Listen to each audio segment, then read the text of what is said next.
Today we are going to talk about inheritance, which is a very important aspect in OOPS. So let's see what this inheritance is all about.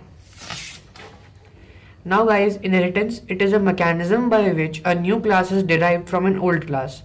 Now here the new class which is derived from the old class is known as child class or derived class, while the old class from which the new class is derived is known as parent class or base class. But what is the use of inheritance? Well, inheritance provides the concept of reusability. It means we can add additional features to an existing class without modifying it completely. This means that inheritance can be used to use a class again and again without really modifying it, but only adding some important features. Now we have mainly six types of inheritance, which are single level, multi-level, multiple, hierarchical, hybrid, and multipath. So let's see how these inheritances look like. So as you can see here that single level inheritance has only two classes, or you can say a single level in which the inheritance is implemented.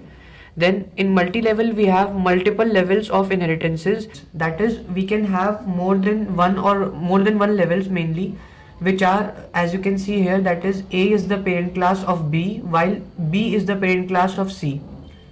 Then we have multiple inheritance, in which in multiple inheritance a child class is derived from two or more parent classes. In hierarchical inheritance, two or more child classes can have a same parent. As we can see here that B and C are two child classes which have a common parent, that is A. Then we move on to the hybrid inheritance. So here the hybrid inheritance is a combination of two other types of inheritances. For example, as we can see here that A and B is single level inheritance, while B, C and D form a multiple type of inheritance. So that's why we can say that hybrid inheritance is a combination of two other type of inheritances.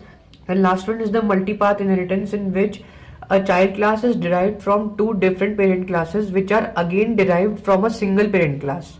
I repeat, in multipath inheritance, a single child is derived from two parents which are again derived from a single class. So as you can see here that D is the child class of B and C, while both B and C are the child class of A. So these are the six types of inheritance with their schematic diagrams. So now we'll move on to the syntax to define a class.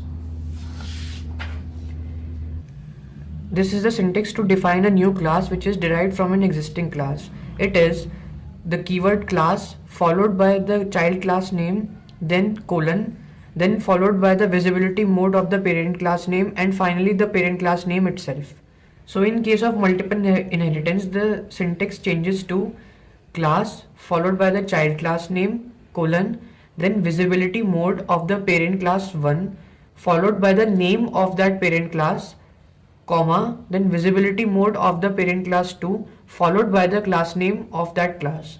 Now this method can go up to n number of levels, as this is multiple inheritance, but here for the sake of simplicity I have taken only two classes. Then we have the body of the class itself. Now the visibility modes, these are of three types in C++, which are public, protected and private. Now by default, if we do not mention a visibility mode while declaring the class, it is considered to be private. Then the visibility mode tells us whether the class is privately inherited, protectedly inherited or publicly inherited from the parent class. Now we are going to look at some of the important points. First of all, in general, first is public members can be accessed by both class objects and member functions, and B, protected and private members of a class can only be accessed by the member functions of that class only, but not by the objects. Now we are going to look at some important points which are related to inheritance. First is private members of a base class are not inherited into the child class. Only public and protected members are inherited. Second, child class object can call the member function of base class, but base class object cannot call the member function of the child class. So when the visibility mode is private, the protected members of base class become private members of child class. The public members of base class become private members of child class. If the visibility mode is protected, then protected members of base class become protected members of child class. Public members of base class become protected members of child class. Now if the visibility mode is public, then protected members of base class become protected members of child class. Public members of base class become public members of child class. And we note here that I have not mentioned the private members of the base class because they are never inherited in the child class, whatever be the visibility mode. We are going to look at a program which follows or which implements the single level inheritance. So first of all, I have mentioned the two header files which are necessary for executing a program. Then we have a class A which has A as a private data member, B as a protected data member, and C as a public data member, while void show is a public member function of A, which displays function of A as an output when executed or when called. Then we have class B which is publicly inherited from A. Here D is the private member of B, G is the protected member of B, and E is the public member of B. Now in this program, A, B, C and D, G, E, which are the data members of the two classes, respective classes, do not have much use. They are only presented for explanation purpose. I am using the member functions of both the classes to show what is the use of single level inheritance and what are the main rules of these type of inheritance. So the main program starts from void main. Then we have obj is the object of B and obj1 is the object of A. As you can see, I have added a comment here also. Now we'll move on to the next command, which is obj.show.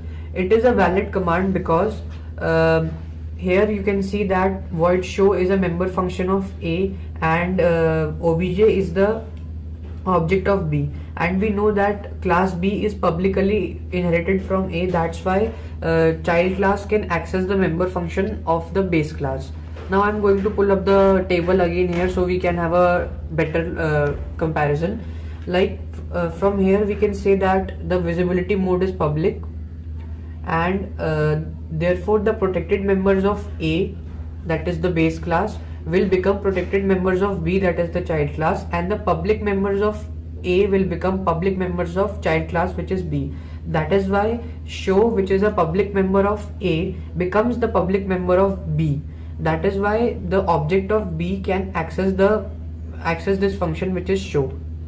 Now we'll move on to the next statement, which is obj.display. Now this is very easy, you can understand it by yourself. As you can see that void display is a member function of B, and that's why also it is a public member function, and that's why object of B can directly access the public member function of its own class. Now then we have obj1.show. This is the same case as obj.display. The only difference is that show is a member function of A and obj1 is the object of A. Now as you can see that obj1.display, I have marked it as an error. The reason is object of base class can't access function of child class. This means that obj1, as you can see, is the object of class A, which is the parent class, while display function is the member function of class B. So that is why object of parent class A cannot access the member function of its child class. That's why it is an error. We move on to the second type of inheritance, that is multi-level inheritance. Now here, as you can see, the schematic, according to the schematic diagram, we have a certain number of levels. For the sake of simplicity, I have taken only two levels, that is B and C. Then again we have a class A. I have skipped the header files, you can put it yourself. Then we have a class A, of which A is a private member. Then void show is again the member function of A, that is public member function of A, which displays function of A when called. Then we have the class B, which is publicly inherited from A, and it has a member function called display, which also gives the output, that is function of B when called. Then we have class C, which is also publicly inherited from B, and it has a member function void print, which gives us the output function of C when called. Now we'll move on to the main program. Here, as you can see, A1 is the object of A, B1 is the object of B, C1 is the object of C. Now A1 dot show is a valid statement. A1 dot display is error. A1 dot display generates error because base class cannot access function of child class, and so does A1 dot print also has the same error, that is the base class cannot access the function of child class. Now B1 dot show is valid because B class has inherited the public members of class A, which is show. That's why the object of B class, which is B1, can without any error access the member function or the public member function of class A.